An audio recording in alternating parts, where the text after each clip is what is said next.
Good evening. I'm happy to call to order the August 6th meeting of the Town of Los Gatos Joint Town Council Parking Authority. Madam Clerk, would you please call the roll? Thank you and good evening. Councilmember Stephen Leonardis. Here. Councilmember Diane McNutt. Here. Councilmember Joe Przinsky. Here. Vice Mayor Barbara Spector. Here. Mayor Steve Rice. Here. As is our custom, we have what we've identified as a future leader amongst our midst to lead us in tonight's Pledge of Allegiance. So in a minute, I'm going to call Matt Forbes to the front here to lead us in the pledge. But first, I'm going to tell you a little bit about Matt. Matt is a second grader at Van Meter Elementary. And he didn't believe it, but yes, I went there too. His favorite subject is painting. I've got a house that needs a little different kind of painting. Okay. Last year, he helped his first grade teacher with the computers. Probably help your parents with the computers too, I bet, huh? And he's working on learning all the state capitals. He likes to play baseball, swim, do karate, water and snow ski, and fish. He worked hard this summer so he could buy a new pogo stick and hopefully a helmet to go with it. Please welcome Matt. Matt, come on up.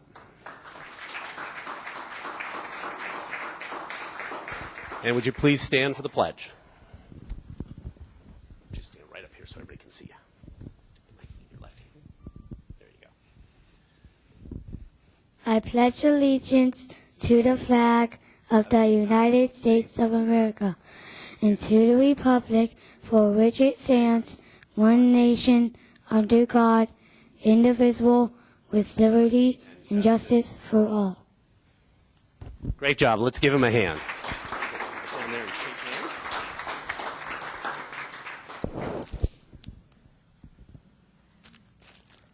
Got a little gift for you here. Thank you.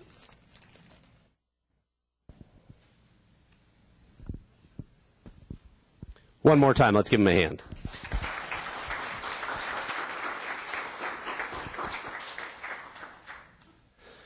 All right, I'm going to move down to the podium down here, and I'm going to ask Diane Anderson, our president of our Los Gatos Chamber of Commerce, and Ronnie Nassi, the executive director, to come forward. They have a little presentation they'd like to make.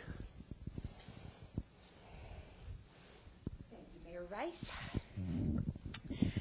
Good evening, everyone. As mentioned, I'm Diane Anderson, president of the Los Gatos Chamber of Commerce, and joining me is Ronnie Nassi, executive director of the Los Gatos Chamber of Commerce. It's our pleasure to be here tonight to present the town of Los Gatos with a special award. You see, when the Chamber's annual call for nominations for Business Person of the Year and Business of the Year went out this year, we received one that made us scratch our heads just a little bit. Among the nominations we received for Business of the Year was a nomination for the town of Los Gatos. It took some time to wrap our minds around the idea of the town as a business, quote unquote, and decide whether or not to even accept the nomination. But the more we thought about it, the more we concluded that for a variety of reasons, it was in fact a valid nomination. Ultimately, Hobie's California Restaurant of Los Gatos was selected as the 2012 Business of the Year. However, since we'd received the nomination for the town, which has been recognized for excellence across a variety of fronts over the years, and this is an historic year with the town's 125th Jubilee anniversary, we decided that special recognition for the town was in order. The Chamber believes that the town of Los Gatos is an extraordinary place to do business, work, live, and play. It boasts an incredible location, an abundance of natural resources, a vibrant business community, and residents who love it dearly. And while things may not always be perfect, and everyone may not always see every situation in the same way, the strength of the town council and town staff, past and present, have created a community that stands out among Silicon Valley communities as a real gem. In fact, we like to call it the gem of Silicon Valley. And so it is with gratitude to those on the town council, and town staff who work diligently, responsibly, and passionately to make it so, and to those who have preceded them for the past 125 years, that we present the town of Los Gatos with an award of excellence to honor our gem of Silicon Valley, Los Gatos. Thank you very much.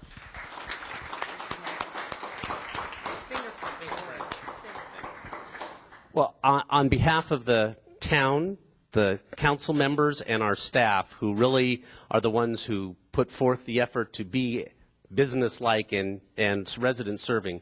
We thank the Chamber for recognizing the town and appreciate the special partnership that we have with the Chamber in keeping Los Gatos the way it is. So thank you very, very much. Thank you. Good job. I'm going to put this right up here for tonight. All right, and the closed session report. Thank you, Mr. Mayor and Council.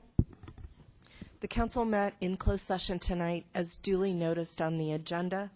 They took no action, and there's nothing to report out this evening. Perfect timing. Okay, next we have council matters. Does anybody on the council have anything to report out? Seeing none. Manager matters. Mr. Mayor, members of the council, just a couple items from staff. This weekend is the annual Fiesta de Arts, sponsored by Kiwanis and numerous other charities and clubs in Los Gatos. So the Los Gatos Library will be closed Saturday and Sunday, given the activities occurring in the parking lots and on the Civic Center lawn. You can still drop off in the drop-off slot, though, and we'll be processing the books. Also wanted to announce that the Los Gatos Police Foundation is hosting their annual Taste of Los Gatos event on September 9th, Sunday, September 9th, and you can go to the Los Gatos Montessorino Police Foundation website to get information on that.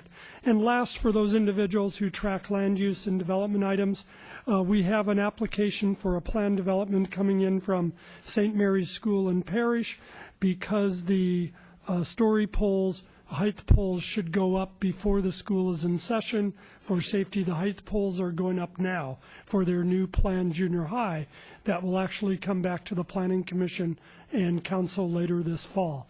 But just wanted to provide special notice that those height poles are up at this time and will be taken down as school starts. The last item on staff's report is a particularly important one. It's something we do at every meeting, and it's called Did You Know? But tonight's Did You Know will only happen once every 125 years. Presenting tonight's Did You Know is Assistant Town Manager Pamela Jacobs. Good evening. Did you know that Friday, August 10th is the town's 125th anniversary? And we're going to be celebrating town-wide with parties in 5 parks throughout the town. Those parks are Bachman, Belgados, Blossom Hill, La Rinconada, and Live Oak Manor. The parties this Friday will be held from 6 to 8:30 p.m. And then at 7:30, everyone in every park will join in singing Happy Birthday Los Gatos, and that will all be videoed at each park. So afterwards, we'll have a wonderful film of the entire town singing Happy Birthday to Los Gatos. Neighborhood or service organizations are hosting the parties, and they are planning lots of fun, games, entertainment, some music. You should bring your own picnic, or at some of the parks there will be some food available. And everyone will have birthday cake, and the first 150 guests arriving at each park will receive their very own commemorative Jubilee fan and a Jubilee commemorative market bag. Hopefully you all received your personal invitation in your mail. This was mailed to all Los Gatos households. And we will have a special guest at each park, and that will be one of the council members. And if you stay tuned in just a little bit, you'll find out which council member will be at the park that you plan on attending. So please come and enjoy. The parties celebrate Los Gatos' 125th anniversary, and for more information, you can go to our website or call Jackie Rose at 354-6853. Thank you. Thank you, Pamela. And as you said, we only do this once every 125 years, which is the, come on, Quasquicentennial. And that's why we don't ask you to say it. We call it a Jubilee year. So at this point, with the 125th anniversary Jubilee in sight, I'd like to invite Los Gatos Poet Laureate Parthenia Hicks to read her original poem written for the town's Jubilee. Parthenia.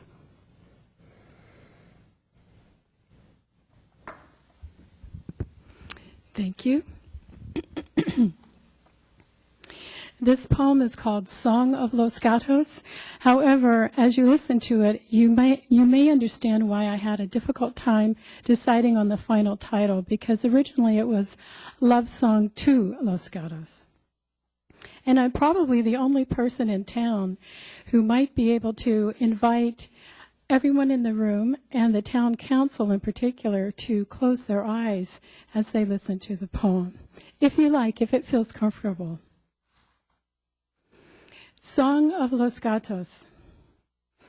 On a plump August afternoon of memories, sweet as the juice of wild cherries, we see her, jewel of the valley, gateway to the Pacific Rim, with her floor of silken grasses and her ceiling of oak and sycamore, redwoods and weeping willow, her creek trail, footpath of a million steps, her hand-blown glassy lake where on any simple day a small boat glides beneath.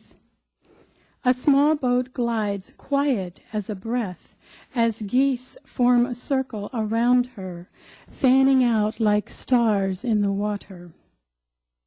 Her parks, so many, fill and empty with her people, her mourning doves and great blue herons, egrets, mallards, turtles, and solitary sandpipers, the jewels within the jewel.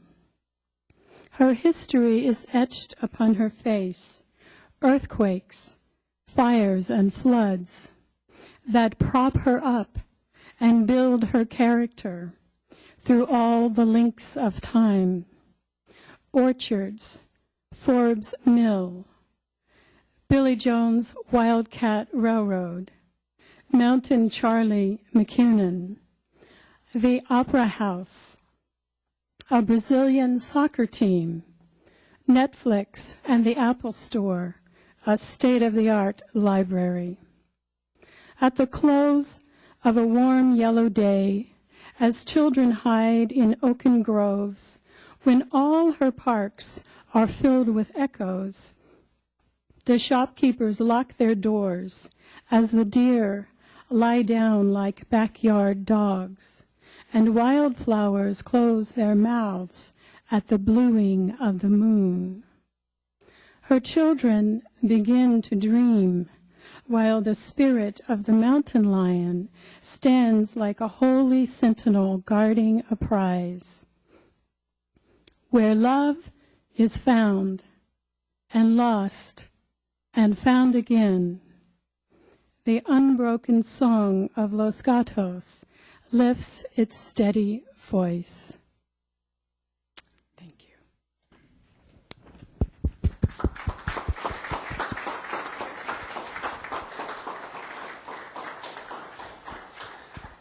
And for those of you that wish to read that again or hear that again, I believe that poem will be in next Tuesday's paper. There will be a supplement for the 125th anniversary. Tomorrow's, what did I say, next Tuesday? Well, tomorrow's the next, okay. Tomorrow's newspaper, there'll be a supplement, and that poem will be in it. Okay, we've got a few, because this is our quasquicentennial. I've said that so much I just have to use it. We do have a few recognitions that I'm happy to share with the community, and one of them will be delivered in person, so I'll call him up in a moment. The first one is, I guess I can read it and then I'll tell you where it's signed. It's, I am pleased to join all those celebrating the 125th anniversary of Los Gatos, California. Such a momentous occasion is an opportunity to reflect on your community and the people who made it what it is today. Your community has been part of pivotal moments in our history. We endured the Great Depression and 2 world wars, drew inspiration from Dr. King's dream, and watched Neil Armstrong land on the moon. Today, as we work to fulfill America's promise, we look to our past for lessons on courage and determination. As America's journey continues, I hope you are inspired by the principles upon which our nation was founded and by the hard work and sacrifice of our forebears. Congratulations on this milestone. May you celebrate many more years together as family, friends, and neighbors. Signed by Barack Obama, President of the United States.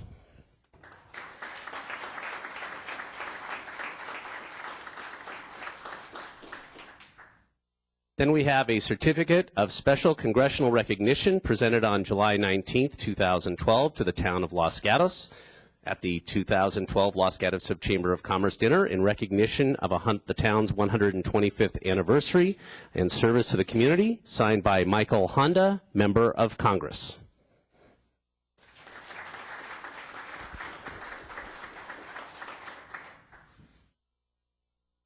And then from the California Legislature and the Assembly, a certificate of recognition.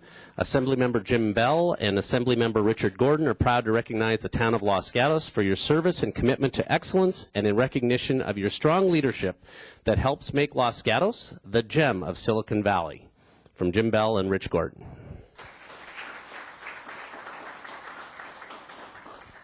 And now, I'd like to invite a friend up to the podium. Former Los Gatos council member, former Los Gatos mayor, and current supervisor for the 1st District of Santa Clara County, Mike Wasserman.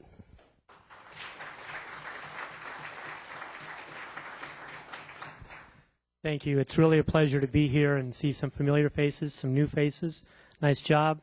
Staff members and council, thank you all very much. And I think from what I heard from the chamber, if Los Gatos had served coffee cake, Hobie's might have been in trouble. So I just think. But anyway, Mr. Mayor, I have here from the County of Santa Clara a certificate of commendation, if you will, in honor and recognition of Los Gatos' quasquicentennial. Okay, there's no I after the S, is there? Quasquicentennial. Jubilee, 125th anniversary. I'm proud to have had a Los Gatos address for a third of that time. I know compared to you that's not a lot, but for me that's a lot. But I wrote a couple of sentences in here, and it ends up with, I commend the town of Los Gatos for 125 years of excellence. And it talks about the growth of the town. It talks about the uniqueness and the charm of this town. Los Gatos is, in fact, a jewel, very, very, very special. It's my honor to have served with these people and staff before and to still represent the town of Los Gatos at the county level. And there is no better place than Los Gatos. And I know everyone here calls it home, and it really is. Home is where the heart is, and my heart is with Los Gatos. Thank you.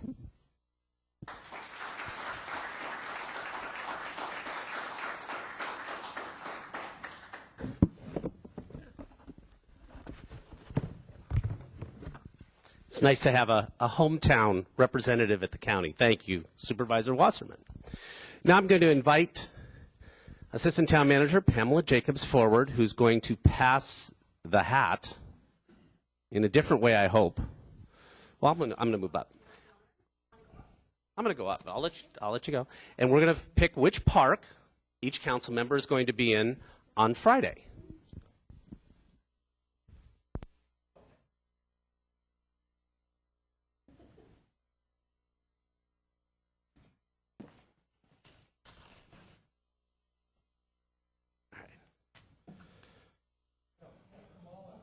Yeah, so everybody, yeah.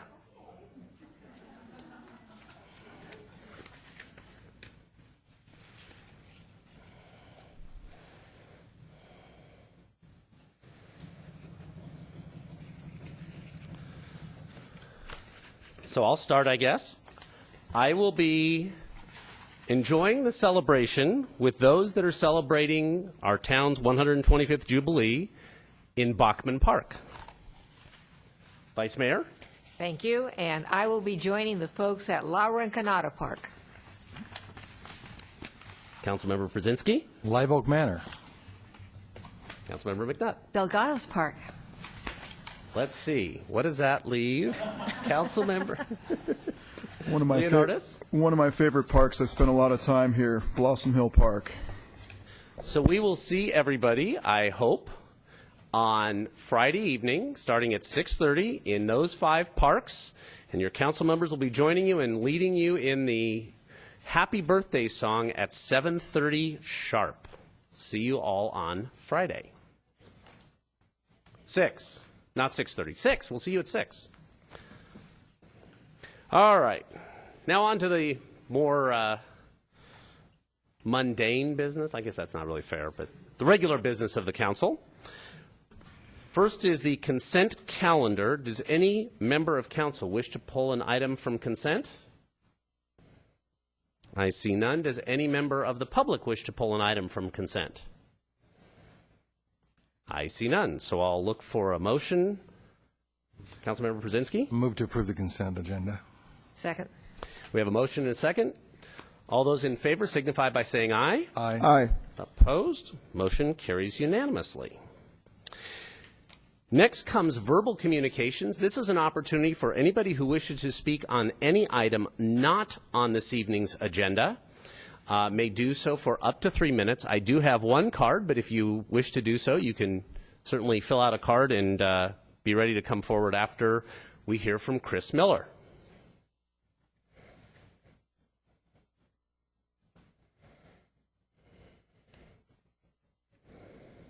Good evening. So when I was 15 years old, I fell into a pothole on my street in the Glenridge neighborhood, and my parents suggested that I contact the Parks and Public Works Department at the time, and the Parks and Public Works superintendent said that, promised that the paving was on the list. Well, I'm excited to find out 16 years later that my street will be paved, and I just wanted to thank the town for fulfilling that promise, and it's true that good things happen to people who wait. Okay, thank you, Mr. Miller. Anybody else wish to speak on any item not on tonight's agenda? Last call? All right, we're going to move on.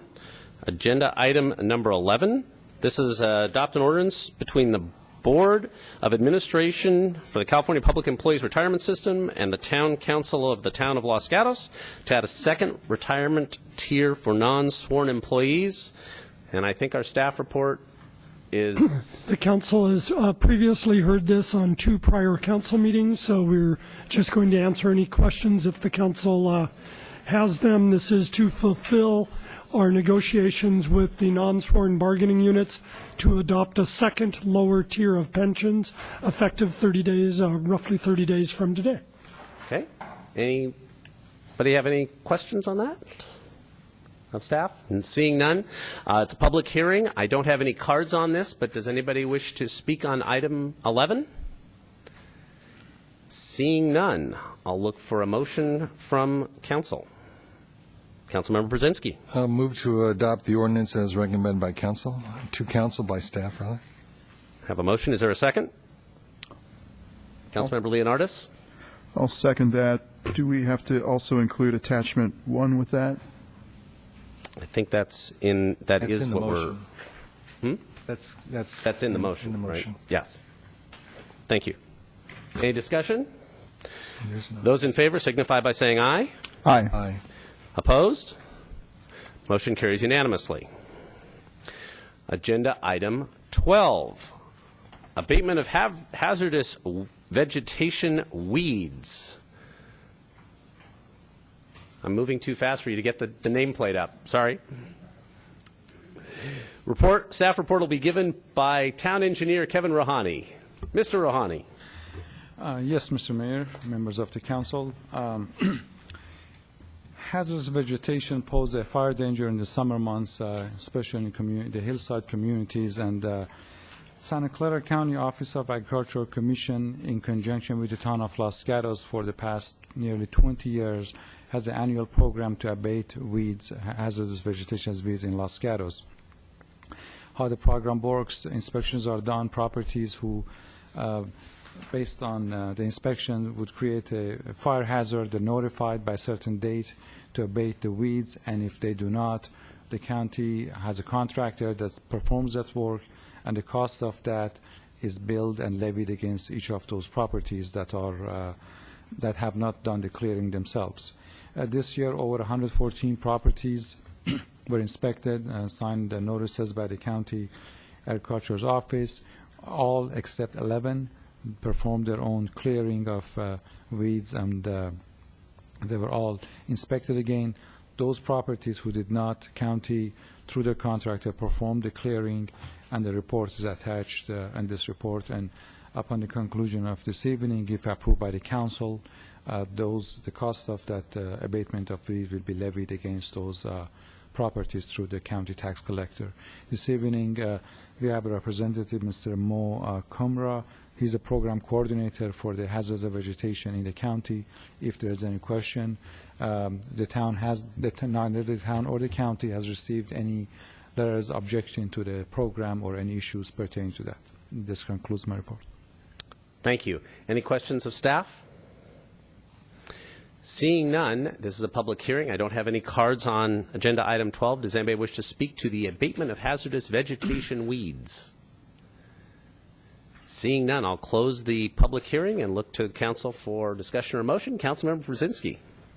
We have conducted the public hearing to consider the report. I move to approve the said commencement report as indicated in attachment 1 in item 12. Second. Moved and seconded. Any discussion? All those in favor signify by saying aye. Aye. Aye. Opposed? Motion carries unanimously. Item number 13. Abatement of hazardous vegetation brush. Mr. Rohani. Yes, Mr. Mayor. This is the second half of our report, similar to the weed abatement, brush, another program that the town of Los Gatos and Santa Clara County Fire has been working on for the past many years, and as part of annually is done. This year, again, the county fire department provide notices to the properties that upon the inspection, there was an issue with the brush and overgrowth of the brush, notified them set certain date to abate the brush, or the county would perform the work, the county fire, and bill the property owner. We're pleased to report that all of the properties performed their brush clearing. There was none that would require the county to perform the brush clearing. This concludes our report. Okay, any questions of staff? Seeing none, I'll again open the public hearing. Anybody wish to speak on the abatement of hazardous vegetation, parenthetically brush? Don't all rush the microphone at once. Okay, seeing none, I'm going to close the public hearing, and Councilmember Brzezinski. I have a question for staff. Please. Since we are not getting objections to overrule, is there a motion necessary for this particular item? That's the question. Perhaps town attorney could respond. While there's no resolution, the council may want to make a motion acknowledging that you conducted the public hearing and that there's no objections and that you've accepted the report. All right, then I will make that motion as recommended by the attorney. Second. Motion and a second. Any discussion? Those in favor signify by saying aye. Aye. Aye. Those opposed? Motion carries unanimously. Moving on to item number 14. This is a conditional use permit application U-12-004. Property location 424 North Santa Cruz Avenue. Property owner Los Gatos Shopping LLC. Applicant Michael Guerra and Joe Canastrasi for San Colagero, Inc. Staff report is Jennifer Savage, Associate Planner. And we do have a desk item on this, a rather lengthy desk item. Good evening, Mayor, council members. The applicant is requesting to operate a 990 square foot, 20-seat wine bar. The business would open at 3 p.m. 7 days a week. On Monday, it would close at 10. On Tuesday and Wednesday, it would close at 11. And on Thursday through Sunday, it would close at midnight. The establishment would serve wine, beer, and tapas. Alcoholic beverage service would be allowed only when food service is available. This requirement is different than the requirement that's for restaurants, where you have to actually serve meals in order to receive alcoholic beverages. On May 23rd, the Planning Commission recommended approval of the request with modified conditions for the hours of operation and the hours of alcoholic beverage service. I do want to walk you through the items and remarks in the desk item. It is important to note when reviewing a conditional use permit application that the key consideration should be the explicit use proposed, since the business plan can change from owner to owner. Although the deciding and recommending bodies should consider the information in the applicant's business plan, the CUP does run with the land, not the applicant. If the deciding body finds merit with the proposal, staff recommends an operational agreement condition, as noted in the desk item, to ensure the operation of the project is consistent with the applicant's proposal and to ensure any future changes to the business plan are consistent with the conditional use permit. Town Code provides definitions of bar and restaurant, but not wine bar. Recent wine bar applications were conditioned to ensure that the project was operated in the same manner that the applicant proposed. Those conditions include explanations of retail wine establishments or wine shop and wine bar. The town's draft revisions to the alcoholic beverage policy include the definition for a wine bar as noted in your desk item. It should be noted that the conditions of approval require the establishment to operate in substantial compliance with the development plans received on May 23rd.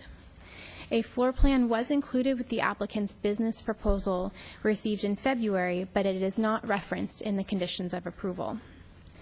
The wholesale bakery operation proposed for the rear of the project would operate at different hours than when the wine bar and tapas bar is open.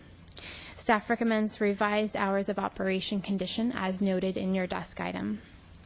The applicant submitted a draft menu, and that is included in your desk item as well, with 2 additional public comments.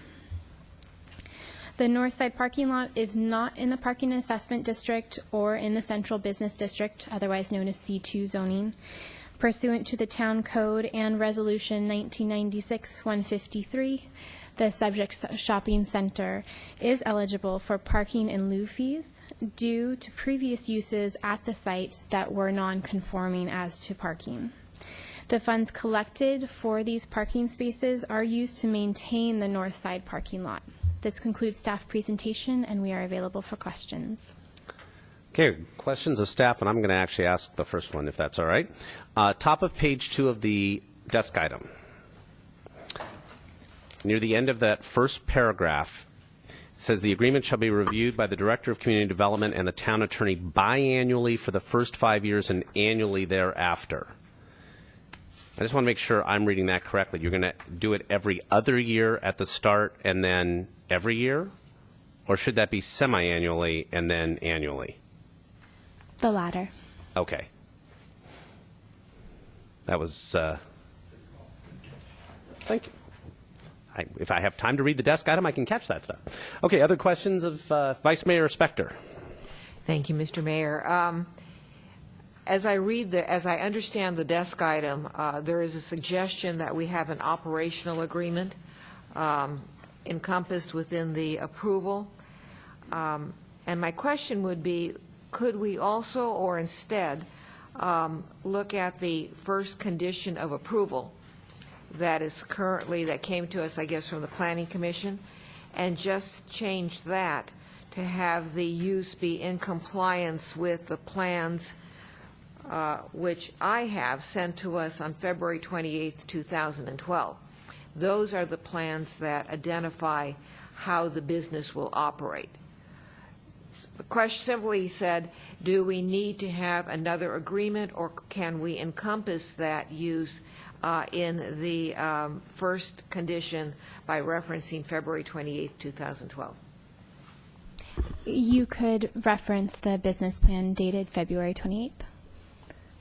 Okay, other questions for staff? Councilmember McNutt.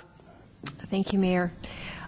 So I am the one who requested a generic paragraph.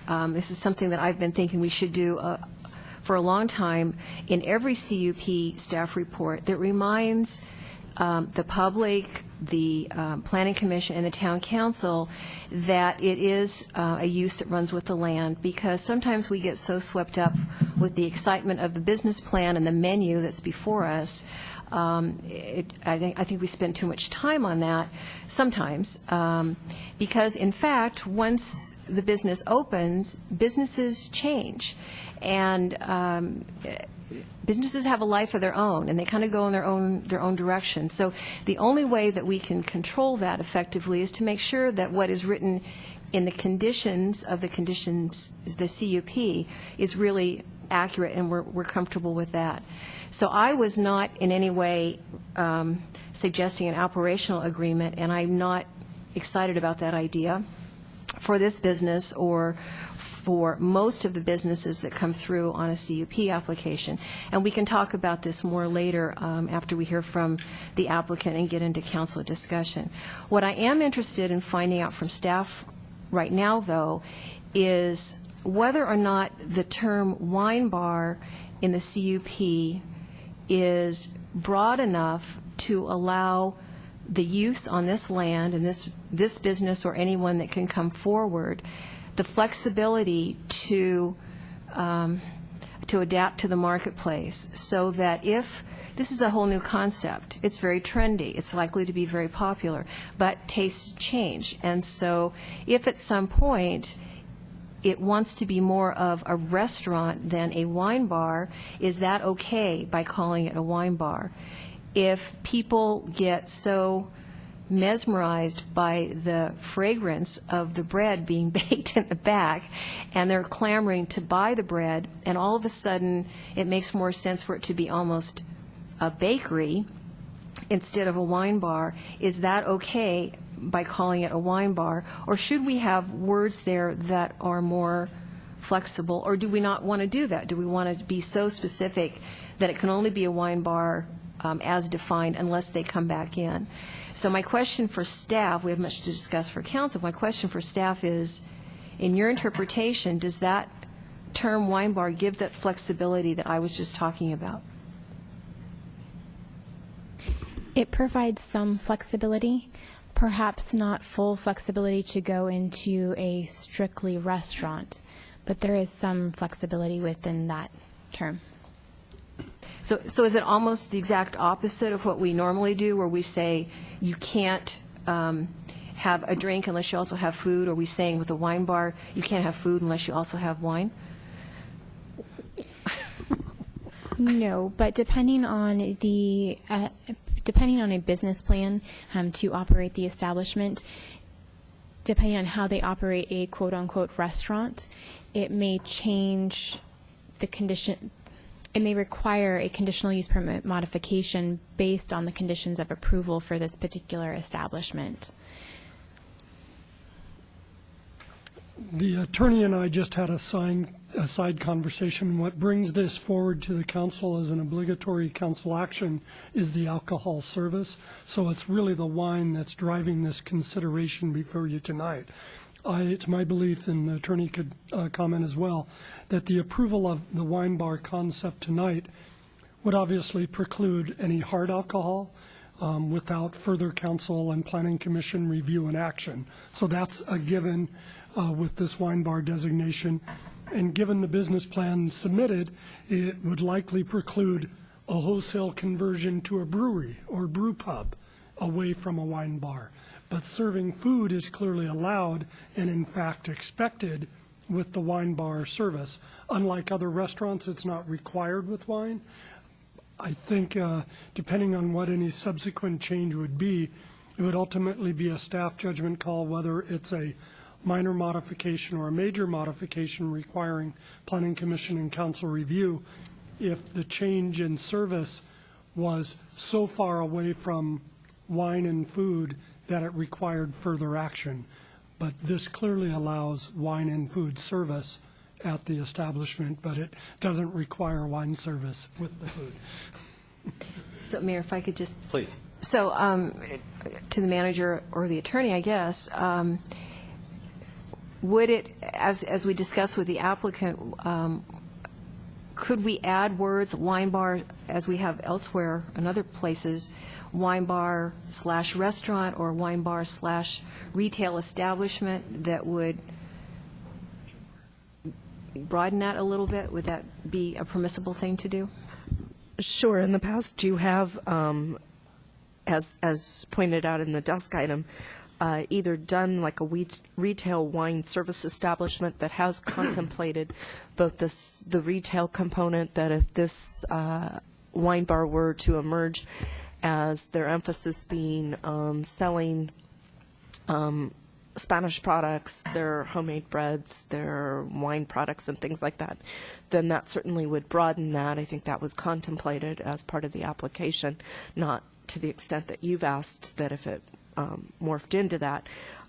With respect to the restaurant, as opposed to getting away from just the small plate, that again would need to become may need to come back to the staff for a minor modification. There are some restaurants that need additional equipment and conditions, or in some circumstances, a CUP is not really even going to be required for that. So be hard to encompass every possible operation that the current owners might contemplate in the future, but to be as broad as possible to give them as much operational latitude to begin with, you certainly could expand the definition and use additional words as you define the conditions as to what a wine bar is. Mr. Manager. Excuse me. Following on those comments, what I just checked with Ms. Savage is that indeed the retail is no problem because that parking demand is less than the proposed use, so there'd be no challenge there. The one scenario we came up taking the idea of maybe the bakery smells so good it wants to become a breakfast place. The hours might be a problem because it's 3 later, and while it says the bakery is not restricted to these hours, a bakery restaurant that's primarily a breakfast serving place would probably be in violation of the use permit and would require an hours change. Go ahead. Sure, I would understand that. I mean, any kind of significant change like that, but I'm just trying to see. That's what I'm saying. So we know exactly what we're getting, and if we had extended hours, we might have a different conversation. But just so we're really comfortable with what's in the conditions, both from their point of view and from our point of view. So wine bar retail or wine bar restaurant retail would probably be allowed, and then if they wanted to become a Hobie's competitor, they'd need an hours change anyway. Yeah, that's fine. Okay. Any other questions for staff? I'm going to call the applicants forward, and you will have 10 minutes to, a few weeks off. 10 minutes, up to 10 minutes. Please say your name. My name is Michael Guerra, and I'm one of the applicants for the project. And I've done this a couple of times, and my usual tact is just to say that I'm here to answer any questions that you may have. We've submitted all the information that we have. I just want to say one thing is that, I think a lot of people know that we just got back from a trip to Spain. We did a 7-day, I would say exhaustive trip, and to do some research on the tapas bars in a certain section of Spain. And we had a fantastic time. We're really excited to bring this concept to the town of Los Gatos. And I'd love to hear you talk, because I hope we have a discussion about the concept, because we're going to try and make it as authentic as we can. So hopefully we can talk more about that. But I'm here to answer any questions. Okay. Did you want to speak? You're just going to, okay. Penn and Teller. That's right. Or Penn and, okay. Questions of the applicants? Councilmember McNutt. Thank you, Mayor. So I want to make sure you understand what I am saying. I mean, I just from reading through the packet, and I can feel your excitement about this concept. But you've been in business long enough that things change, and Peruvian. I mean, I'm not a wine person, so I don't know what might be coming along next. And so I think it's important that this is structured in such a way that we all understand the flexibility, and that our conversation not get so locked into, your particular menu on the day you open as it is the use that we are permitting in that space. And I think it protects both sides. So you understand what I'm doing? Yes, and I appreciate that. Because I remember in a previous conversation, it got a little, Yes. yes, you remember. And it's interesting, having gone on this trip and seeing the way things actually happen in Spain. We did change things, and as you can see, the menu that we have there is the result of having gone there and seen and tasted. And so I agree with what you're saying. You know, we have a fairly clear idea of what we want to do and how we want to do it, but I don't foresee us becoming a bakery. I don't foresee us, becoming a brewery. This concept is very similar to what we're doing with Enoteca.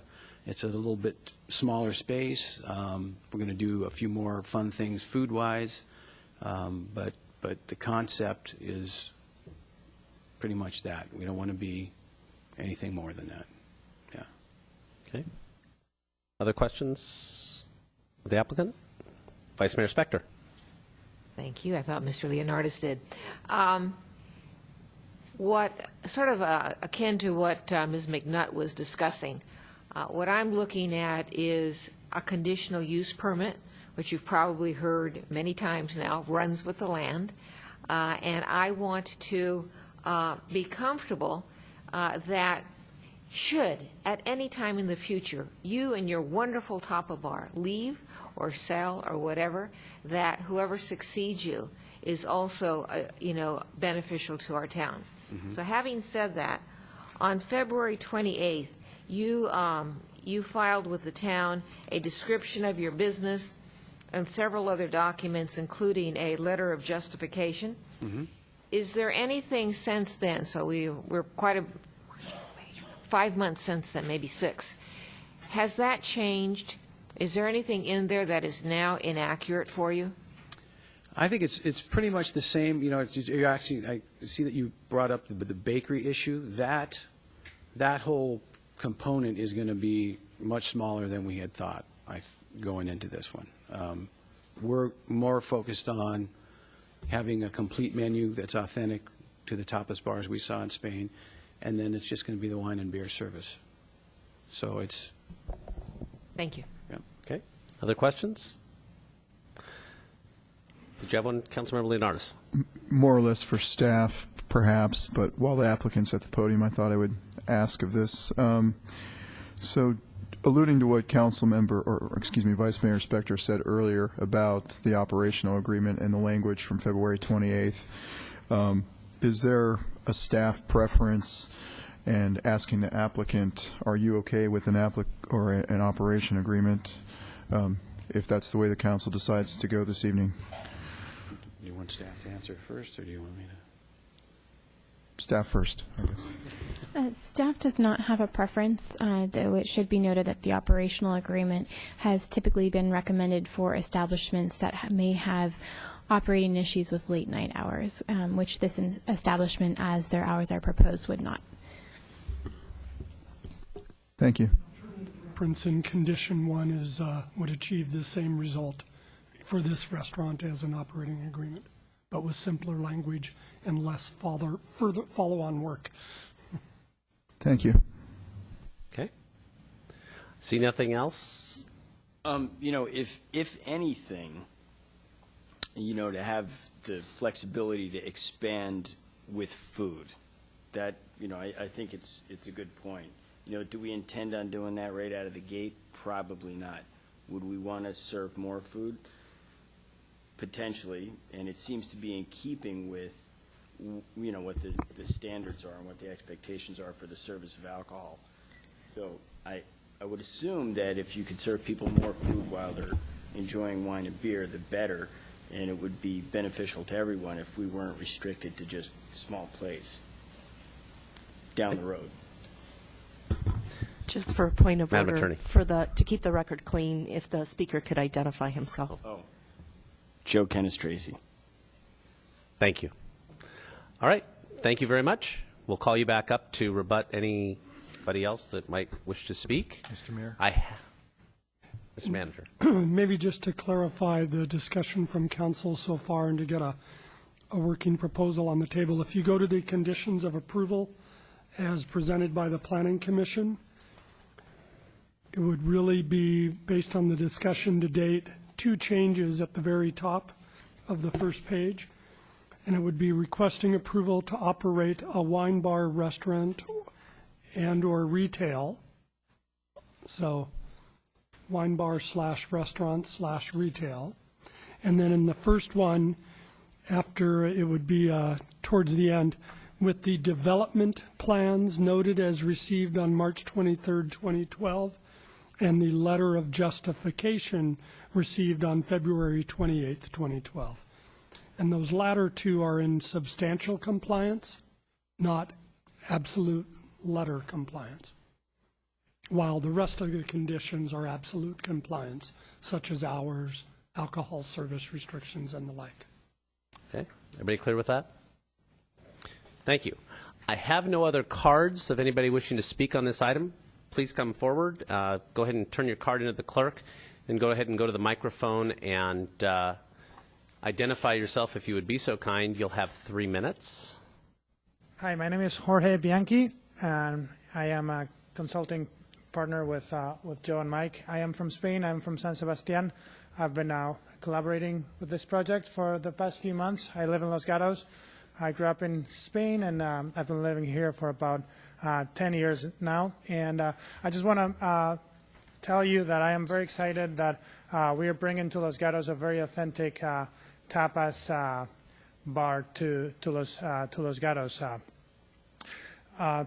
Los Gatos is a culinary destination in not only the Silicon Valley but in California, and San Sebastian is where I grew up, and we're trying to replicate a very fine culinary tapas place. And I think that after our trip to Spain, we have all the ingredients necessary to make it a very exciting destination for all the gastronomes in the Bay Area. Thank you. Any questions? Okay. Welcome to have a seat. Last call. Anybody else wishes to speak? I see a card coming forward. Okay, here's what I've got. And if you could identify yourself, please. Kyle Smith. I just wanted to voice my support for these guys and their ventures. In the short time they've been here, I think they've done a great job. They've also given back to the community. They do support a bike team that they've generously sponsored. So they haven't just been somebody that's kind of been there and taking from the community. They've also been giving back. So I wanted to show my support for them. Okay. Thank you. Any questions? Great. Thank you. Okay. Last call. Seeing none. I'll ask the applicants if they want to come back up and rebut anything they've just heard. Okay. Any other questions of the applicants from council? Seeing none, I'll go ahead and close the public hearing and look to council for further questions or a motion. Councilmember Brzezinski.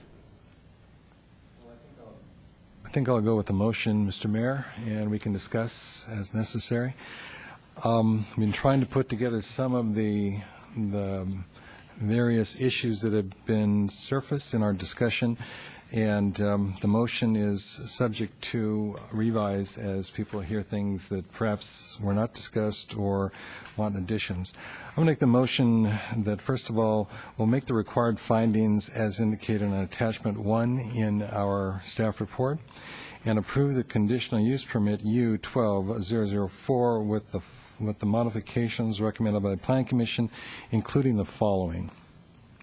In the introduction to the conditions of approval, this will read,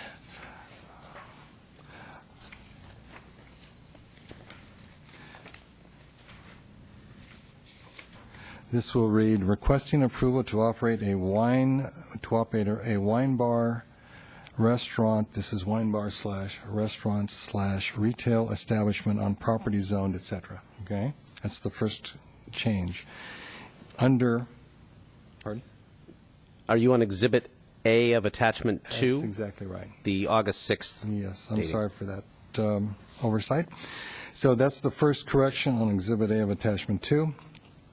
Then getting to Planning Division 1 approval, it should read as follows, and this is accommodating the Vice Mayor's amendment. This application shall be completed in accordance with all of the conditions of approval listed below and in substantial compliance with the development plans noted as received on March 23rd, 2012, and the letter of justification of February 28th, 2012. Okay. Everything else reads as indicated. When we get to hours of operation, I'm going to include the amended hours of operations as indicated on page 3 of the staff report. The change to that particular condition would read as the desk item noted. Maximum hours of operation for the wine bar are Sunday and Monday 3 to 10 p.m., Tuesday and Wednesday 3 to 11 p.m., Thursday through Saturday 3 to 12 a.m., and then the bakery is not restricted to these hours. That's the amended language. And that was from page 3 of the desk item? That's correct. And I believe that is motion 1. Vice Mayor. Thank you. I will second the motion. And just very briefly, I was sympathetic. I'm looking at this pursuant to our conditional use permit ordinance and also our alcohol and beverage policy. And I was sensitive to, I think it was Planning Commissioner Bourgeois, who voted against it at his level because he saw it as a potentially standalone bar. And so with that in mind, I was thinking, well, it is a long bar.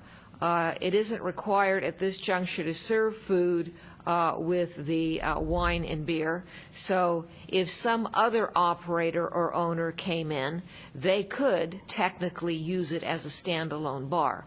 And so therefore, the conditions that the maker of the motion has included and that staff has recommended, for me, makes it very comfortable, so I can support it, second it, and like I said, I'm comfortable with this concept, comfortable with these owners. I want to be comfortable with every owner in the future. Thank you. Okay, thank you, Vice Mayor. Any other comments? Seeing none, I'll go ahead and call the question. Those in favor of the motion signify by saying aye. Aye. Opposed? Motion carries unanimously. Mr. Mayor, I do believe we have to adopt a resolution. Oh, well, I'm sorry. Please go ahead. All right. I'll move to adopt a resolution of approval with recommended conditions for the conditional use permit to operate a wine bar / restaurant / retail operation as indicated on attachment 2 on property zone C1. Second.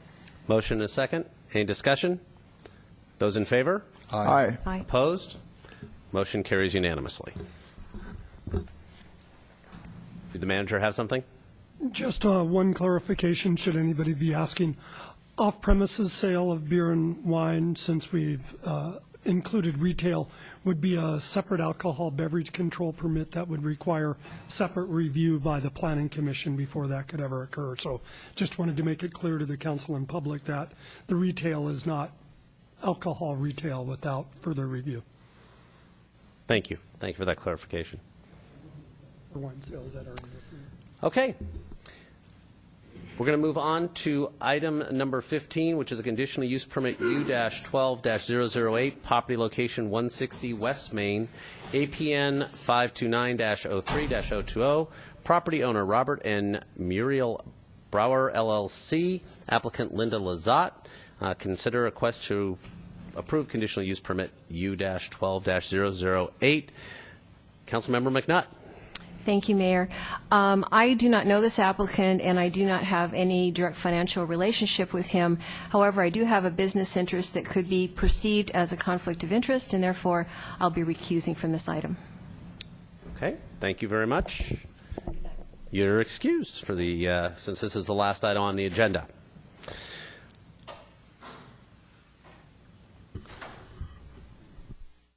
And once again, I'll look for the staff report to Associate Planner Jennifer Savage.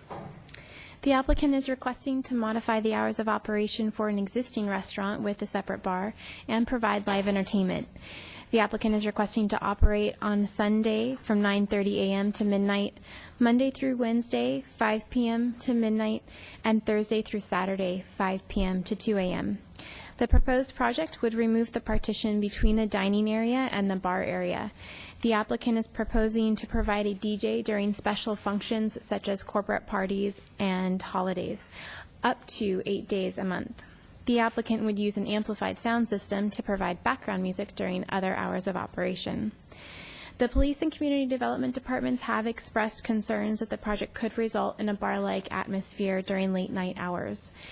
On July 11, 2012, the Planning Commission recommended approval of the request with modified conditions for closed sections during specific hours, hours of operation, hours of alcoholic beverage service, and live entertainment.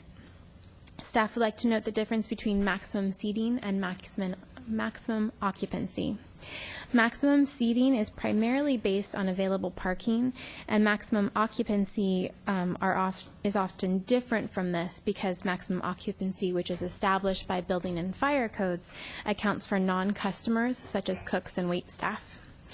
At no time may the business exceed the maximum seating or the maximum occupancy. In other words, a business would be limited to whichever is more restrictive. The desk item includes proposed revisions to the seating condition to stress that the occupancy may not be exceeded. Although the town does not typically condition maximum occupancy, the town limited maximum occupancy of 3 more recent applications. This concludes staff presentation, and we are available for any questions. Okay, looking to council for questions of staff. I see none. So I'm going to call the applicant forward, and I have the cards, which are Linda Lazat and Bobby Sarvenst. Okay, and you'll have 10 minutes, and that is combined for however you wish to split it up.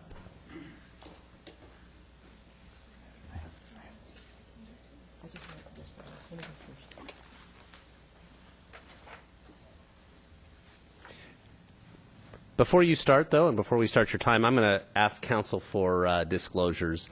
Start, Councilmember Brzezinski. I have visited the exterior of the site and have met with the applicant and the applicant's representative. Okay, Vice Mayor? Same thing. And same thing for me as well. Councilmember Leonardis. Same for me as well, thank you. Okay, thank you. Thank you for the reminder, Vice Mayor. Ms. Lazat. Mayor Rice. Good evening, ladies and gentlemen, members of the council. My name is Linda Lazat, and while I'm portrayed as the applicant, I'm representing the applicant, who really is B&G Group. And I'm here to speak to you briefly about our response to the recommendations of the Planning Commission, and then my client, Mr. Sarvingent, will come up and give you a visual picture of his vision. What I have up here, and first of all, I want to say that we agree with the recommendations from the Planning Commission. With the exception, we have a little tweak we want to do to the hours of operation, and obviously we are still requesting the ancillary music, which I will address to you. What we're offering is a sophisticated restaurant with an ancillary bar, 6 seats, not a bar, and ancillary music for a maximum of 8 days a week. We're offering Sunday brunch, dinner, and a late night Asian Peruvian alternative dining experience. We're requesting the extended dining hours to offer a different venue and to accommodate late night diners. The reason I have this diagram up here, which is attachment, I believe, 10 to yours, is I wanted to distinguish our restaurant from Valeriano's. And as you can see, the line that goes down the middle of the bar there, the restaurant, that is the separation between the restaurant side and what's obviously the bar side. We're going to be taking down that wall and turning the whole thing into a restaurant. There will be no bar, with the exception of the little section right here. and that's going to have approximately 6 seats. And when we have a DJ, it's going to be less than that, and on Sunday, it's not going to be used at all. So it's really an ancillary bar that's really there just to facilitate the restaurant. Justifiably, you might be concerned, as the police have expressed, about an increase in the hours for an establishment that was primarily a bar. We are not a bar. We are a restaurant that has an ancillary alcohol service. This is a restaurant. We will have food service available whenever alcohol is being served, as per Condition 9. There is a small bar area, again, that is ancillary to our use.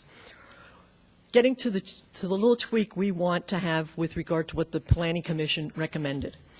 We are requesting that we have a Thursday close at 1:30 as opposed to 11:30. We believe, as you've seen in the applicant before us, that the weekend really starts on Thursday. So Thursday, Friday, and Saturday, we're requesting to be open until 1:30. And this is in order for us to be competitive with the 13 other establishments in Los Gatos that are open after 1 o'clock, 7 days a week. We're requesting that 3 days a week.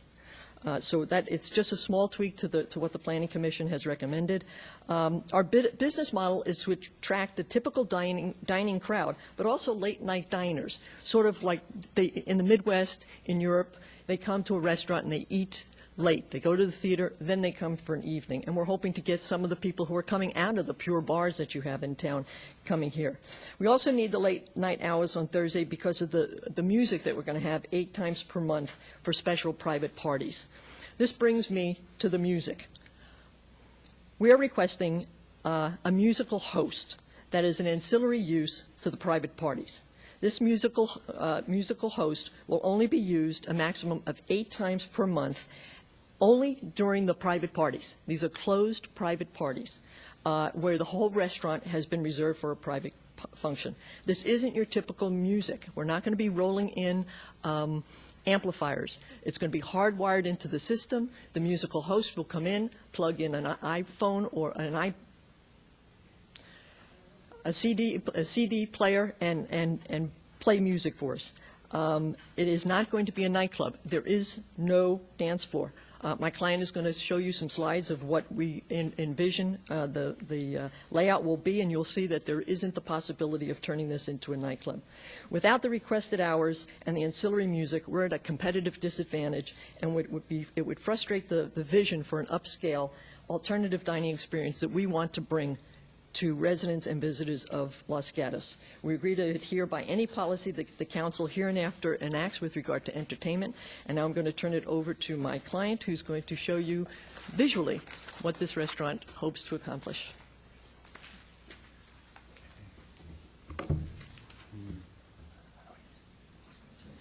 I also, good afternoon, Bobby Sarnovich. I also printed out hard copies for those of you that may want one.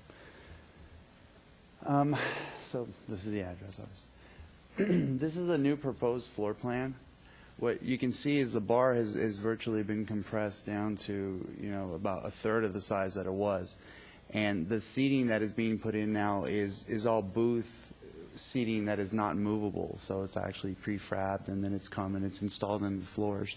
So I know that the concept of the music, I remember somebody asked me, well, you could just kind of move the furniture away and create a dance floor, and it would require a carpenter to come in and kind of do that work, so we probably would stay away from that.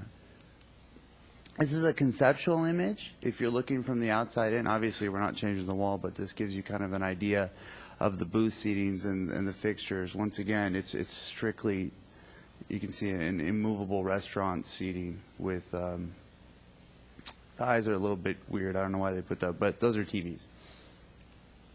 Also a high view. So you also get really kind of the same idea that the tables are the only thing that are movable, and that's just to accommodate different size of parties. At the Planning Commission, we didn't bring a menu or pictures of the food, and that was kind of brought. So I brought a few slides of kind of the concept of the restaurant, and I'll flip through them very quickly. This is what the wall and the bar are going to look like. Basically, those mirrors are digitized art, which is actually pretty cool. for example, when you're displaying a painting, it can actually look around at you, and I saw that. It was a pretty interesting concept. Here's really just a high-level concept about how the restaurant Nobu itself has started. Basically, it was a sushi chef in Los Angeles who spent a lot of time in Peru, partners up with Robert De Niro, and they opened a significant chain of these restaurants. I believe they probably have about 30 or 40 of them across the world, actually. And the head chef who we've partnered with was one of the founders of this, and so when they sold off, I think they sold to Morgan's Group or whoever bought their hotel, he's retired, and so he wanted to kind of make this concept the way he wanted to make it instead of the mainstream commercial one. And so here's some of the cold dishes that are being offered on the menu. As you can see, it's Japanese, but it does have a bit of a Latin flair to it. More of it. I have that all printed out if you wanted to examine it further. Nobu did get into some trouble for serving bluefin tuna, which is considered endangered. We will not serve this. Promise, if anyone's interested. Here's some pictures of some of the items. As you can see, the names are really difficult for me, but I think this is some kind of tuna. Lamb chops. I'm not even sure if this is from the restaurant. I just had this picture. I think I threw it in. This is a black codfish. It's really popular dish. You get a higher resolution image of it. Some other stuff. Sorry, I'm not really good at this. And then some caviar based. So you get the hang on one. Oh. Sorry. Oh yeah, I think that's the end actually. Yeah. So that was it. And that's all I have. We stand ready to answer any questions, except about the food. Okay. Town manager. I did want to request a copy of the presentation to the town clerk, if that can be delivered. And second, I wanted to clarify condition 9 in the conditions of approval. It's a condition the council is well familiar with. We provide it for most restaurants, and I just wanted to clarify from what the applicant's representative said, that the service of alcohol is permitted only with food service, so there could be no alcohol service without a meal also being served. And just wanted that to be crystal clear in the record that that's the precedent and meaning of that condition. So no alcohol service without meal service to the exact same customer. We understand that. Okay, great. And then second, the 8 events, just want to make sure a cover charge wouldn't count as a private event. They would be where somebody books some or all of the establishment in total, and public can't buy admission into the event. Yeah, that's correct. It would be for corporate partners who would basically reserve the whole restaurant. We wouldn't allow any, it would be just exclusive to their guests. Okay, thank you.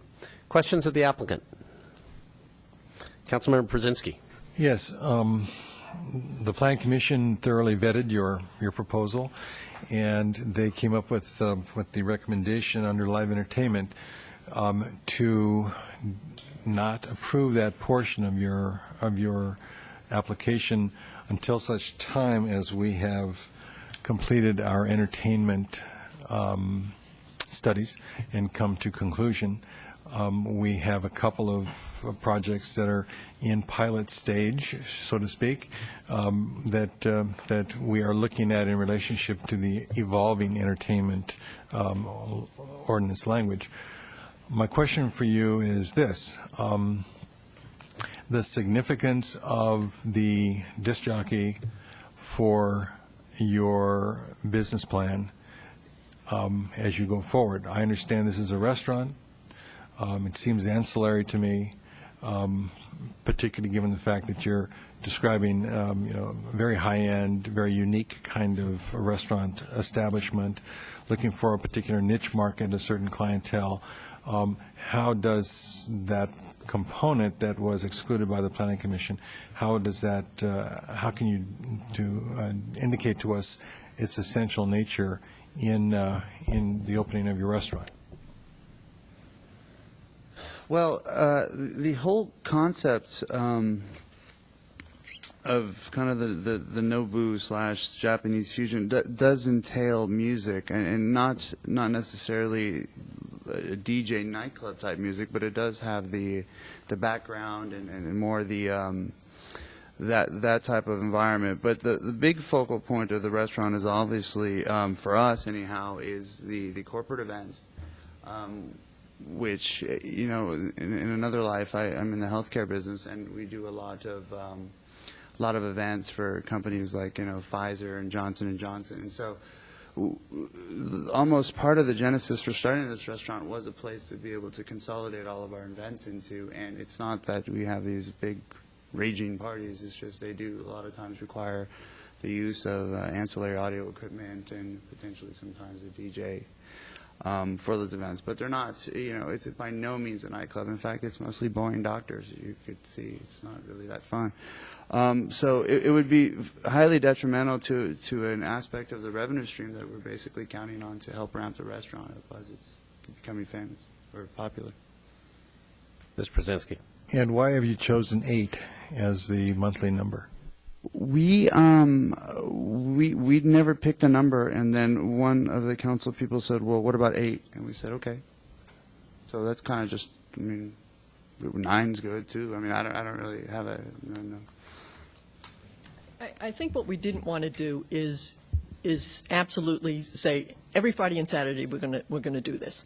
But when Bobby was talking to me and we went out to discuss with staff and with council, you know, what was this all about? Why did you need this? And why isn't it just, in fact, staff wanted us to say just Friday and Saturday. And I talked to my client, and he said, well, no, occasionally, you know, they want to book it on a Wednesday. They want to book it on a Thursday. And so it's essential to these functions that he's been having at other venues. He wants to be able to bring what he's been doing at other venues to his own restaurant, to Los Gatos, and have the ability to bring new people into Los Gatos who will then, after their function, go and see the rest of Los Gatos, or come back and say, hey, we just came to Los Gatos for this function, but let's go downtown and see what else is happening, you know, some other night.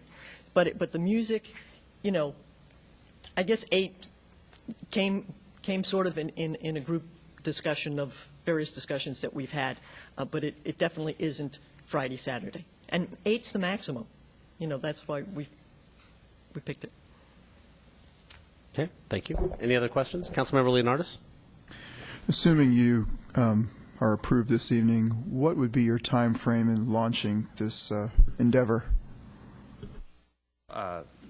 We'd like to start construction as soon as possible. So as soon as we can pick up our permit, we would start construction. 2 months, hopefully. So when you say start construction, how long do you anticipate the construction period? I guess how long would it be until your doors open? Assuming we were able to pick up a permit this week, probably about 8 to 10 weeks. Are you currently in an agreement with the landlord where you're paying rent to reserve the space while you're going through this process? We don't really have an agreement. We've just been paying them rent for 6 months while we wait. Okay. Thank you.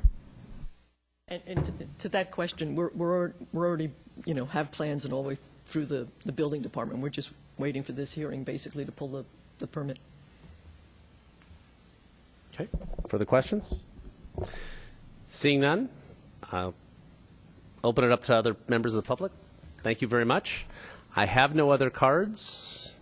Anybody else wish to speak to this item? I see none. You're welcome to another 5 minutes if you want to rebut anything you just didn't hear. Okay. We'll go ahead and close the public hearing, and I'll open it up to council for discussion, questions, or a motion. Councilmember Leonardis. I'll dive in first. I have some questions for staff. So a lot of times restaurants in town will get rented by a particular group. One that comes to mind would be the Los Gatos Social Club, where they go and they essentially take over a restaurant for the evening. And what would preclude this applicant from just hosting an event exclusively for a corporation in his restaurant, would he need some kind of special permit,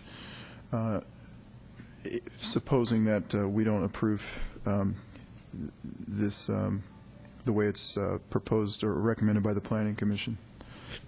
No special permit would be required.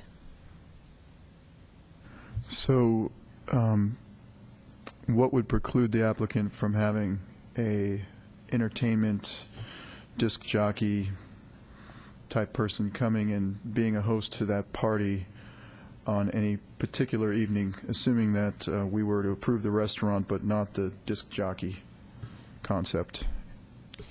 The DJ component has been considered entertainment in the past by staff and would require a conditional use permit, so that if the use is not approved through the conditional use permit, it would not be permitted with a corporate party.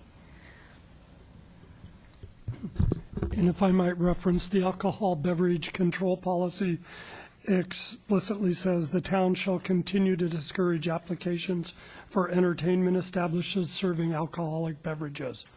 And I think that's why staff recommended denial of an across-the-board DJ allowance, because that would be in violation of prior council policy unless the council chose to approve it, which you could or could not do based on the applicant's representations. Follow-up question, if I may. Okay. So the way it's proposed, they've come up with a number of 8 times a month, which seems like a lot, with no kind of definitive dates of when those 8 times could potentially be. Will it be every single Friday and Saturday evening, which looks very suspect, or will it be, it equates to 96 times a year. Will it be all of December and January and February and nothing during the rest of the times? We don't know. I guess where I'm coming from is we don't have entertainment policy in place yet, and we are making some amendments to our alcohol policy, and I guess this is coming in the next 6 to 8 months, potentially. We'll have these things nailed down.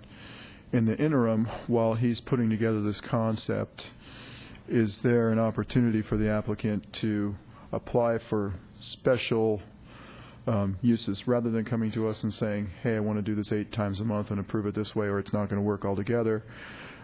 If he comes to us in 4 or 5 months and he says, I have a corporate party this particular Wednesday night, and I'd like to know if you would host, if I can host or have a DJ, for lack of a better description, host this one particular evening for a pharmaceutical company, would we just absolutely not grant him like a one-time permit for one evening to do that? Is there any exception to the rule on that? Town code does have a provision for what's called a special event permit, though it's highly unlikely that the event contained within the restaurant would qualify for a special event permit. So to answer your question, there would not be a means to grant a one-time event with a DJ. Thank you. Okay, other questions? Councilmember Brzezinski. Yeah, I have a clarification on the desk item that was presented us. And it actually was in the report itself, but this is in paragraph 2 of this desk item. It deals with the maintenance of the current CUP in terms of the numbers of seats. 72 seats until 5:30, 108 seats after 5:30. And we know about the occupancy relative to, fire marshal and those kinds of things. Is this a pro forma, the 108 seats, which was in the current CUP, or is there an actual proposal that 108 seats will show up in the restaurant in the hours so designated? The seating limitation, both the 72 until 5:30 and the 108 after, were limitations on, or are limitations on the existing conditional use permit. Although the applicant in their seating plan do not propose 108 seats at this time, it is their intent to maintain that limitation so as not to lose it from the conditional use permit.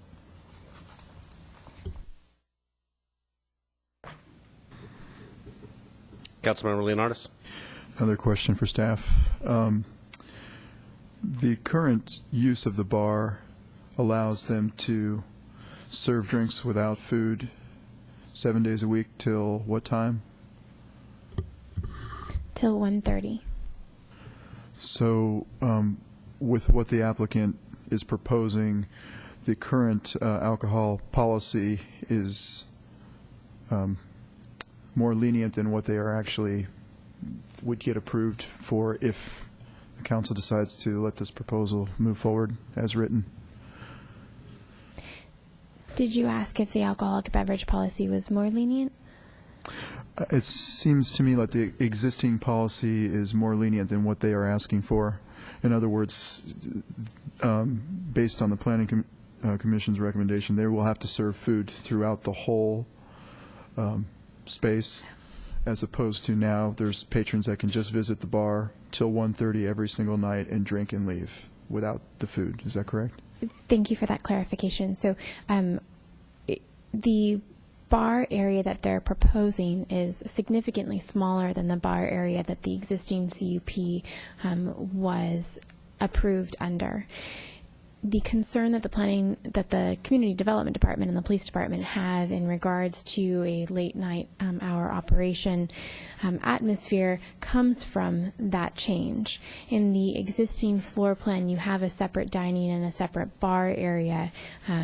When you open up the space without that separating wall, although the bar itself is smaller, you have sort of an open area to lend itself to alcoholic beverage consumption. So your question on whether the alcoholic beverage policy is more lenient, I see the reasoning, except that it's slightly different. So the existing CUP does allow them to operate till 1:30 in the bar area without requiring food, which could be seen as more lenient in that part of the establishment, and they are asking to then operate while requiring meal service, but later hours. So there's two components. The hours, they're asking for more lenience. The food, they would be less lenient. Just one follow-up question. Okay. So the remaining 6 seats of the bar that will be reconfigured, that will have food service required as well at that bar, or is that still standalone bar where no food will be required? We were not separating out the food service there at the bar at the 6 seats. Therefore, they would require meal service with alcoholic beverages. Thank you. Okay. Vice Mayor Spector. Thank you, Mr. Mayor. I felt as though the Planning Commission, it's not I felt as though, what the Planning Commission was doing was following, as far as I could tell, our current alcohol policy. And under that policy, they established the hours of this operation. And under our alcohol policy, there's no entertainment until we develop an entertainment policy. And I support what the Planning Commission did, and I also support the idea of not doing entertainment conditions on the fly. I believe that we have to have the town and the neighbors and the businesses weigh in on any entertainment policy or any change in our alcohol beverage policy. Because, for example, we might say, well, the company's weekend starts on Thursday night, but for the people who live on Main Street or on Broadway, their weekend may not start on Thursday night, and so they might want to weigh in how we establish our entertainment policy. So we don't have a motion on the floor yet, but I just wanted to say that I listened carefully to what the Planning Commission did, and I felt that they were right in following our current alcohol beverage policy. Okay, thank you. Any other questions of staff or a motion? Councilmember Przynski. Yes. I hear one distinction that was requested by the applicant that runs counter to what the Planning Commission recommended, because I am in great measure in agreement with the Vice Mayor.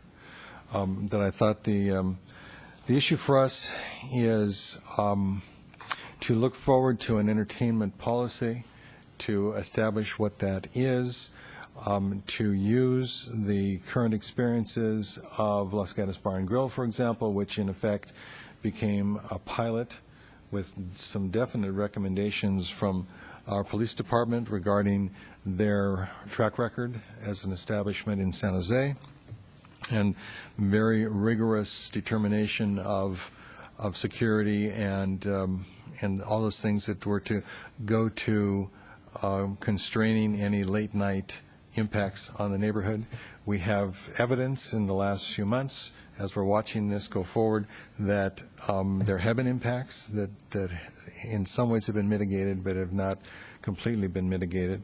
So that's yet to be determined, and we use that as data for our entertainment policy ultimately. I'm assuming that the entertainment policy will probably be able to come back to council somewhere in the beginning of the year, so that we can start to put some parameters to that. I also feel that the issue of Thursday night is an open issue. I'd like to hear more council comment on. In the town, downtown, the weekend really does start on Thursday, and you know that if you try to get a parking place on Thursday evening, that's when the weekend starts. And so the argument made, I believe, is the Thursday night request for an 11:30 close is predicated on the fact that that's really when the weekend and the use of our restaurant establishments is pretty much up and running. So I would be interested in considering that or getting feedback regarding that. But I, with the Vice Mayor, feel that the Planning Commission's decision relative to what we're defining as entertainment, and I do think at this point it would be easy for us to see disc jockey as falling into the category of entertainment, as the staff has recommended. I think that would be something that I would be disinclined to look at or consider, at least at this point in the application. But I would like to have feedback about Thursday as the beginning of the extended hours from the rest of the council, because I'm ambivalent about that. Okay. May I wish to comment? Councilmember Leonardis? Well, since Councilmember Przynski asked for feedback, I will provide some on the Thursday evening. The previous application that we just ruled upon, I think we allowed them 12 p.m. on Thursday. There aren't really any residents that I would feel would be affected by later hours on a Thursday evening in that particular location. In this location, my concern is there are residents on Main Street right above the Le Boulanger restaurant, sandwich shop, whatever we call it. So that would be my biggest concern. When I think of myself, I typically go to bed at 11:30 every night. That's when I finally crash. But it just depends on one's point of view, whether it's 11:30 or 12. I'm not really sure. That's general thoughts from me. I'll weigh in. I guess the word Councilmember Przynski uses ambivalent. I'm a little ambivalent on the Thursday hours. I think the concern is, for me at the moment, is the combination of the entertainment with the late night hours. That area is closer to residences than some of the other spots downtown, so I'm a little concerned there. I do agree that often the weekend starts downtown on Thursday nights. The question that I'm wrestling with, and I'm open to hearing from other council members, is midnight or 11:30 that much of an imposition on the restauranting public compared to a 2 a.m. close, when we keep in mind that food has to be served with alcohol at that point in the evening. So I'm looking for other thoughts as well. Vice Mayor Spector. Thank you. I think that the debate or consideration of what is reasonable at a location like the former Valeriano's, whether they on a Thursday night should be closing at 11 p.m. or midnight or 1 a.m. or 2 a.m., whatever, that is a good issue to discuss because one can debate it either way. You can say, well, there's the people who live on Broadway, it's going to increase more foot traffic. There are the people who live right across the street over Boulanger. So you have these issues, but I think that these are the issues that should be debated within the context of a revisit, which we are going to have, of our alcohol policy, so that when we keep the hours that we have now in the policy, or when we change them, we will have the opportunity to have the public weigh in. And so that's how I would like to see the process move forward, as opposed to making these decisions on one specific application. Councilmember Brzezinski. And I would remind the council that when we gave approvals to those other projects, it was predicated on the fact that once we've established the entertainment policy and revised the alcohol policy, that it's retroactive, so that they will come under the umbrella of that policy as well. So I do think that that there is merit to our moving to accommodate the current status without major revisions of the application as the Planning Commission outlined it. Okay. Councilmember Leonardis. Thank you, Mr. Mayor. I thought about what Council Member Brzezinski just mentioned, and in some respects you're doing a favor to the applicant because you're promising them, you can operate at these hours, but at a future time we might be pulling the rug out from under you based on what our policy says then. So if you get used to operating a certain way and then your hours get cut way back, we're doing you a favor in the short run, but in the long run we might not be doing you a favor.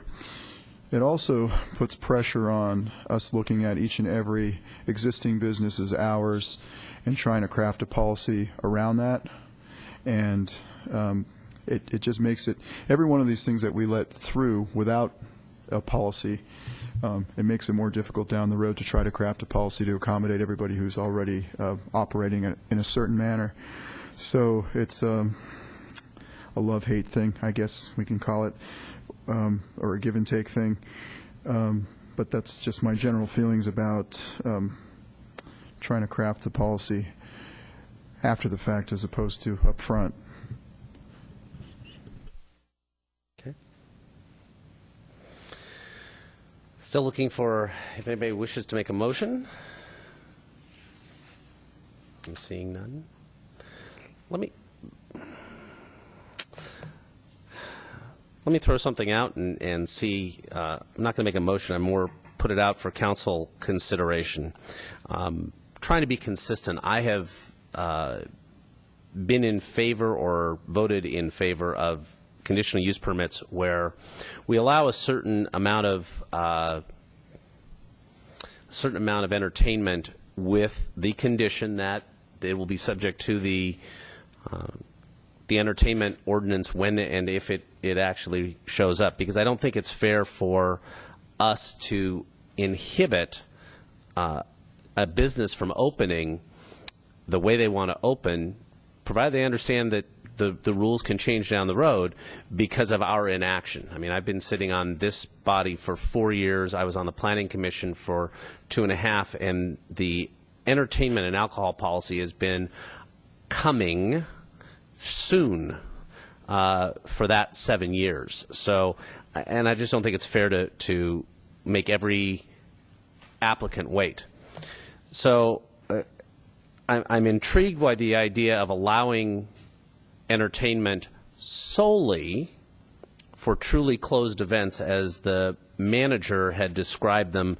Can't buy a ticket to it. It's a corporate event. The restaurant's not open to the regular public. I think that will have a very different look and feel than charging a cover charge, as the manager said. I'm not sure 8's the right number. I think that's a lot in a month. I might be more interested in 4 to 6, something like that. But I'm open to that idea because I think it sounds like it's integral to this particular applicant's business plan, recognizing that it runs with the land. I'm still a little uncomfortable with the late night on Thursday night. So I'm kind of leaning towards maybe going with the Planning Commission recommendation for hours and such with the allowance of the live entertainment. I'll pick a number, and I will say 5 times a month for truly closed events that are corporate in nature, where the restaurant is completely taken by a signal user and not open to the general public. Does that sound like something that, Mr. Manager, go ahead? It's not staff recommendation, but after Mr. Leonardis first raised that concept that you just mentioned as well, and earlier today, staff had discussed that that could best be accommodated in the operating agreement under condition 13. So it's not something that runs with the land and clearly would be subject to the future action of council on the alcohol and entertainment policy if you chose to go that path, that there's a council majority to do that. Even better. Thank you. So I'd like to hear council input on that. Anybody? Councilmember Leonardis. Well, I want to be sympathetic towards this applicant and their idea in the sense that, they have an idea of how they want to operate their business. I want to be open-minded towards that. At the same time, I wouldn't want to grant them anything that could change later when the policy is finally crafted, or we would feel the pressure to craft policy around because it's already existing. And the reason why I asked the applicant how long it was going to take for him to come up with his plans, come up with his build, and come up with his launch is because we currently are working on the entertainment policy. And the reason why I asked Ms. Savage about if there was any alternatives, could he come in and maybe if we don't have our policy crafted in the next 6 months and he has a corporate event or 2 planned within 1 month time, could he come in individually and say, could I have a DJ here till 11:30 this evening? I don't ever anticipate seeing a DJ until 1:30 or 2 in the morning under any circumstances, only because I feel the residents across the street that could get too loud. But who knows? But to make a long story short, I think, if there's some kind of compromise in the interim like that without going around the recommendations of the Planning Commission entirely, but without trying to say in the future we're going to or we're going to allow them to move forward with the DJ concept, and then in the future when we craft the policy, perhaps that won't exist, might be the fairest approach. I'm just trying to be creative here, but I'm interested in seeing how the other council members feel about that. Okay. Vice Mayor Spector. I have a question of staff. Old Town has had a challenge with entertainment and the noise it creates, but I vaguely seem to recall that some of the restaurants there have had the opportunity to have private events with no external music, doors closed, private event. Am I remembering incorrectly? And what I specifically think I remembered was a wedding. But it may be a different CUP. It appears Ms. Savage is doing a quick scan of the CUPs to see if there is anything allowed.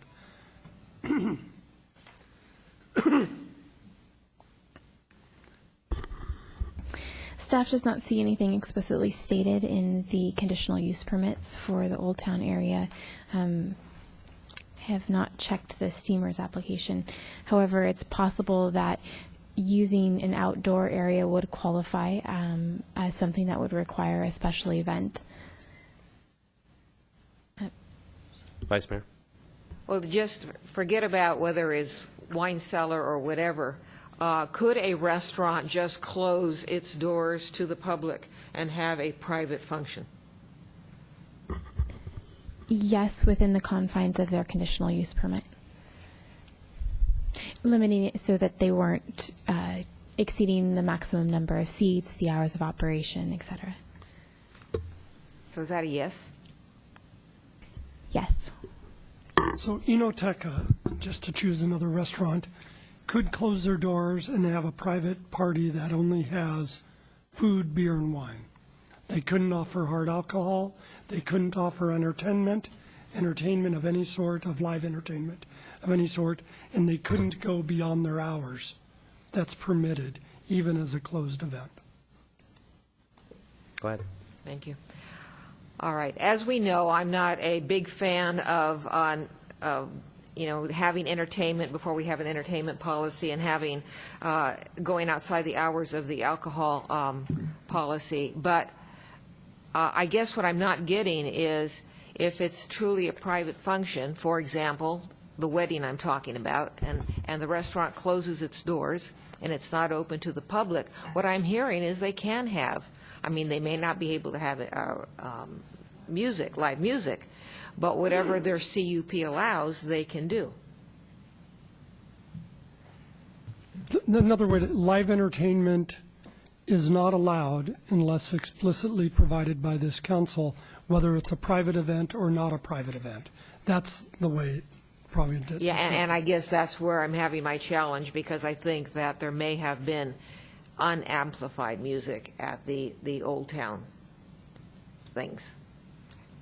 Okay. And from the council study session, one of the issues you laid out was amplified music versus unamplified, live versus recorded. And those are issues that are being evaluated for the entertainment policy.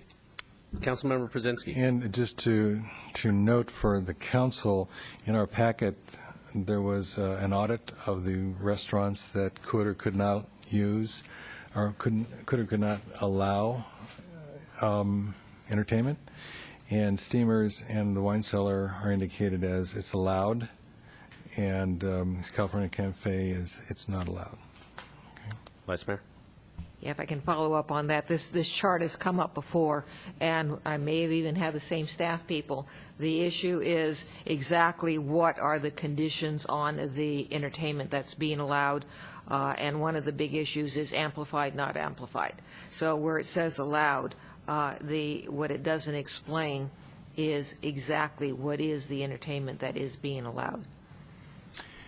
Ms. Brzezinski. And it's my recollection that in the Wine Cellar, for example, it has to be non-amplified music. They actually came in asking once upon a time to convert at a certain point in the evening to a dance floor, move some tables out, put a dance floor in, have amplified live entertainment, and we disallowed it. We also had some issues with the decibels that would go outside into the neighborhood, and so the Vice Mayor is correct that it's just because it says allowed doesn't mean it's carte blanche. That there are some restrictions that need to be imposed. My position at this point, Mr. Mayor, and you asked for input. I did.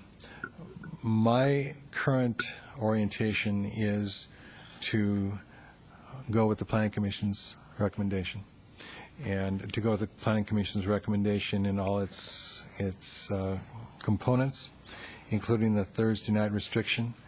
I will admit I do not see the integrity issue of the disc jockey, or as was framed, the musical host, to the restaurant component.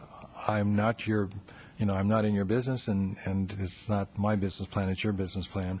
But given the complexity of the discussion and the next steps in the process where we will have an entertainment policy, I would be inclined to make the motion to grant the applicant's request to modify the conditional use permit, and to operate a restaurant with a separate bar and full alcohol service on the property zone C2 LHP with an APN of 52903.020. That is the recommendation. I think we can make the findings as could the Planning Commission in Attachment 1 and approve the conditional use permit with the modifications recommended by the Planning Commission, and those modifications were specified in the staff report and in the conditions of approval as Exhibit A of Attachment 2. Okay, we have a motion. Do we have a second? I'll second it. And- Motion and a second? And if I might, Please. as with the prior application, the proposed use sounds very appealing. So does this one, and it may very well be that the hours that are being requested may someday come into play under a different alcohol policy. It may very well be that the entertainment will come into play under a future entertainment policy. But I think that for consistency, for transparency, for predictability, we need to do this a step at a time and do the policies first and then look at the applications. I do appreciate what the mayor said about the time that the alcohol and entertainment policies have been in play, although I truly, truly think that this time we will get to them sooner rather than later. Okay, we have a motion. Councilmember Leonardis. If I could ask another question of staff. So assuming that the applicant, we go with the Planning Commission's recommendations here, and the applicant decides to move forward with the proposal as approved, and then later on we craft the entertainment policy, and there is a provision in there for a musical host, a DJ, whatever we're calling it. Does this applicant have to come back and do a CUP modification? Is it something that can be expedited? Is it something that's going to take them a significant period of time in the future? As council members highlighted earlier, it can be difficult to implement entertainment standards after the fact. What that process looks like and what it will entail in terms of the deciding body and permits, we do not know just yet. I think that's direction the council could give at the time of approving an entertainment permit, of how to handle the ones that have the future implementation clauses or ones like this that may be waiting implementation. The council can provide direction at the time of the approval of the entertainment policy. If I could also clarify the motion for staff, does that include the number of seats occupancy condition that was in the desk item, or the original condition? There was an added line that answered a council's question on the occupancy. Yes. My assumption is it is what is currently in the conditions in Exhibit A, okay? So without Attachment the 2. added line? Yeah. Okay. Okay. Any other discussion? I'm going to support the motion, even though I'm actually still in favor of allowing the musical host, I guess you call it. Again, for consistency, I've believed that we shouldn't limit what a business wants to do because of our own inaction, as long as it's not going to be significantly detrimental. I don't think this would be for private parties, but I'm going to support the motion because I want to get you an approval, and I think the rest of your application is well within what we would what I'm comfortable with approving for that site. So with that, any other comments? Councilmember Leonardis?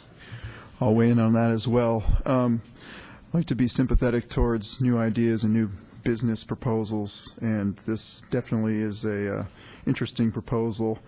And I also think of the corporate parties which I've attended in the past, and they don't seem to move along quite without an MC or somebody up there speaking on a regular occasion. On the flip side of that, I don't envision this type of situation where you have a DJ who's allowed to spin records or push iPods till 2 in the morning. If some future ownership we were able to get a hold of this conditional use permit in this location. So I'm hoping that there could be some kind of a compromise reached in the future. I'm hoping that this applicant will move forward with their idea, and perhaps there can be some kind of creative plan that can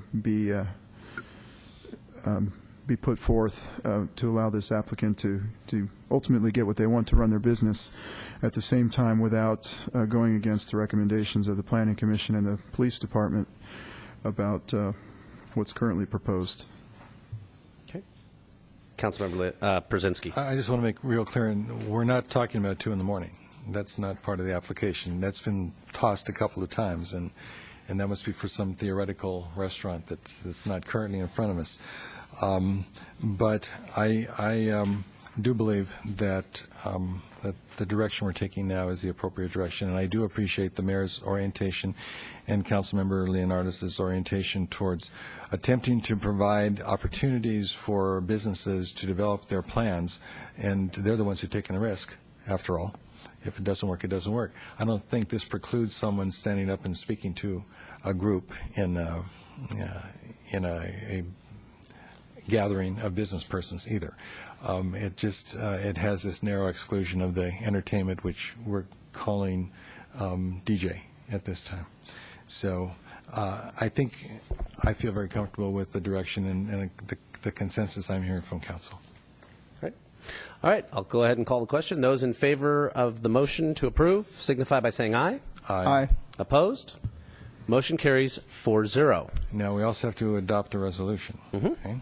So I want to move to adopt a resolution of approval recommending the conditions for the conditional use permit to modify an existing CUP to operate a restaurant with separate bar, Katsu, with full alcohol service on property zone C2LHP, as noted in attachment 2 in the staff report.